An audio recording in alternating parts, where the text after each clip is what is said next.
In today's video, we're going to answer the question, how long do I knit my length? How do I know that I'm at the right length for the pattern that I'm following? Today on GoodKnit Kisses. Welcome to GoodKnit Kisses. We're all about helping you stitch your love and love your stitches. When working on the X loom, it squishes up your knitting here just like this, rather than when you have a circular loom or something that is a rectangle. It's going to be harder to kind of get inside there and really truly measure the accurate length. And as you know, it will stretch out your stitches on a knitting loom, and it's not entirely accurate when you're measuring on the loom. The best way to do it is either take off all of your stitches from the pegs with an extra scrap piece of yarn, like a contrasting color, and remove it and go ahead and measure it that way. The other way to do it is if you have prepared in advance by making a swatch, or if, in this case, I could actually stop and make a small swatch here and knit several inches and take it off of the loom and just measure it. So in this case now I have a working sample here, but let's say that this was a small swatch that I measured. I can measure along here. We want to put it on a flat surface, and ideally you would use a measuring device that's rigid. So something like a gauge ruler like this one. It's nice and hard. This one could stretch out over time, but I would go in here and start measuring maybe as much as I can. So if I can measure a length of 4 inches and divide up however many rows that I count, divide it by 4, then I know how many stitches is in 1 inch. And if my pattern calls for, say, to knit 4 inches, then I'll know how many rows that I need to actually knit. So then I can come back in here and lift this up and tell how many rows that I've knit. Now, of course, I'm looking at the back, but on this one, this particular stitch, the figure 8 or diamond lace stitch, it's actually pretty easy to tell where my rows are. I've got this beginning part right here, which is where my rows are, because I had a knit purl row below.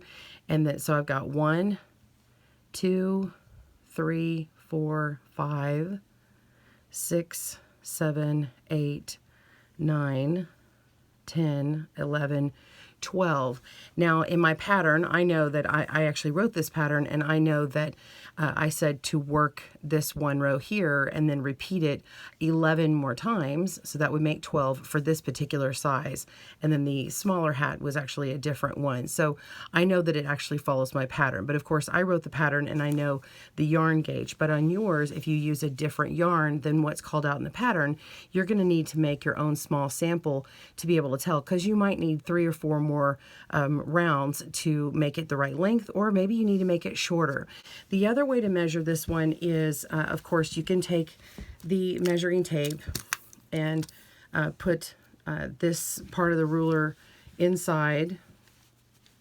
And now I've got the 0 placed at the back of the work, and you can kind of fumble around and pull it down like this and see if you got it right. But this one, when I look at it, it looks like it's more like 4.5 inches or almost 5, and it's hard to tell. It's like, do I pull this out, or I make it squished up? What do I do?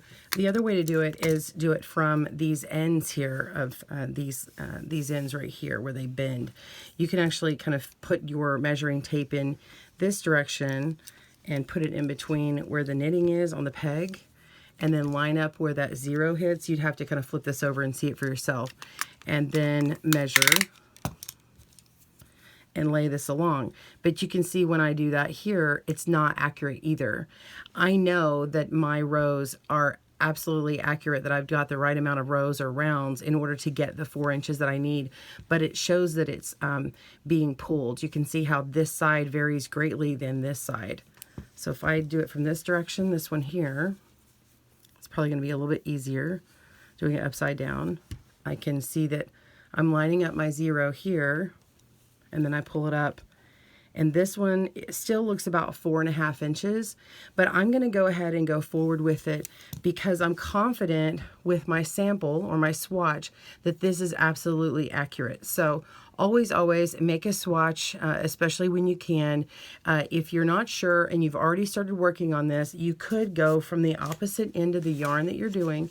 You could actually start pulling from the outside and start working on this loom on the end if you've got room, or another loom of the same brand that has the same spacing, and try a little sample. And then when you're done, you can just pull it apart and reuse that yarn. So those are my tips. I hope that helps you today on measuring your length on your project.